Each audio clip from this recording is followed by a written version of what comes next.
Assalamualaikum warahmatullahi wabarakatuh. Selamat pagi anak ibu semuanya.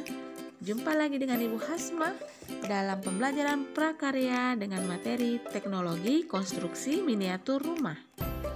Nah, minggu lalu kita sudah belajar tentang jenis-jenis teknologi dan jenis-jenis konstruksi. Nah, minggu ini kita akan melanjutkan pembuatan miniatur rumah. Ini adalah tujuan pembelajaran kita hari ini.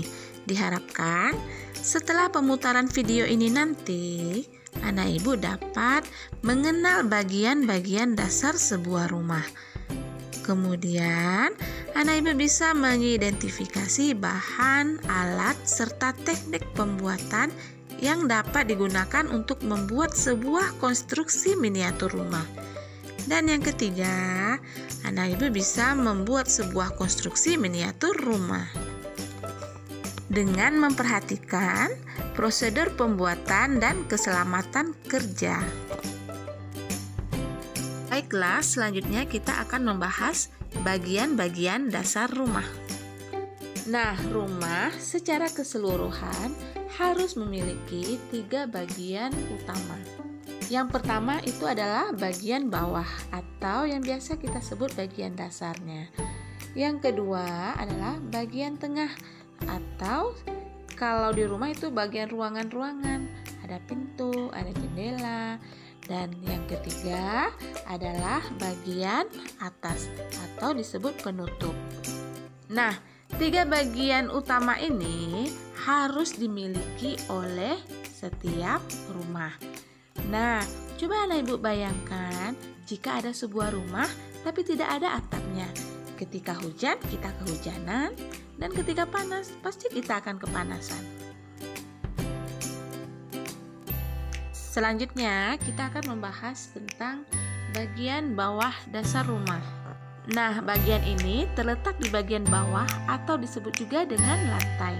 Lantai sebuah rumah dapat terbuat dari berbagai macam jenis, seperti lantai dari tanah, lantai keramik, lantai kayu, dan lain-lain. Hal ini tergantung pada keinginan para pemilik rumah tersebut. Yang kedua adalah bagian tengah atau ruangan rumah. Bagian ini biasanya terletak di bagian tengah. Bagian ini terdiri dari dinding, ada pintu, ada jendela, dan ruangan kamar. Idealnya, sebuah rumah memiliki 5 ruangan utama, yaitu ada ruang tamu, ada kamar tidur, ada ruang keluarga, ada kamar mandi, dan dapur. Selanjutnya, bagian atas atau penutup rumah, yang biasanya kita sebut dengan atap. Fungsinya untuk melindungi ruang yang ada di bawahnya dari hujan, panas matahari, angin, dan debu. Nah, untuk membuat sebuah miniatur rumah diperlukan alat-alat, diantaranya adalah ada penggaris, ada gunting, ada cutter, dan ada kuas. Ternyata membuat miniatur rumah itu ada tekniknya loh nak. Yang pertama dikenal dengan teknik sambungan tetap. Sambungan tetap merupakan sambungan yang bersifat tetap sehingga tidak dapat dilepas selamanya, kecuali dengan cara merusaknya terlebih dahulu. Misalnya anak ibu ingin membuat miniatur rumah dari besi. Nah, yang menjadi permanen joinnya atau sambungan tetapnya yaitu menggunakan las. Tetapi jika anak ibu ingin membuat miniatur rumahnya dari karton, stick, ataupun triplek, maka yang menjadi join permanennya atau sambungan tetapnya adalah lem. Yang kedua adalah sambungan tidak tetap atau disebut juga dengan semi permanen. Sambungan tidak tetap ini merupakan sambungan yang bersifat sementara. Artinya, sambungan ini masih bisa dibongkar pasang selagi masih dalam kondisi normal. Contohnya adalah sambungan mur dan baut. Nah, berikut adalah langkah-langkah bagaimana caranya kita bisa membuat konstruksi miniatur rumah.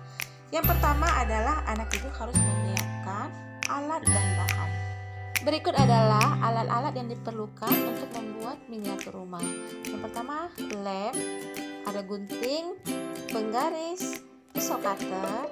Nah, sebagai bahan utamanya ada kardus ataupun stick, dan untuk finishing digunakan pewarna.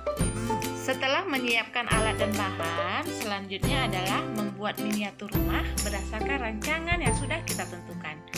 Dan sebagai tahap akhir dari penyelesaian yaitu finishing, kita bisa menambahkan pernak-pernik untuk menambah keindahan miniatur rumah. Misalnya dengan menambahkan pohon-pohon, bunga-bunga, dan rumput.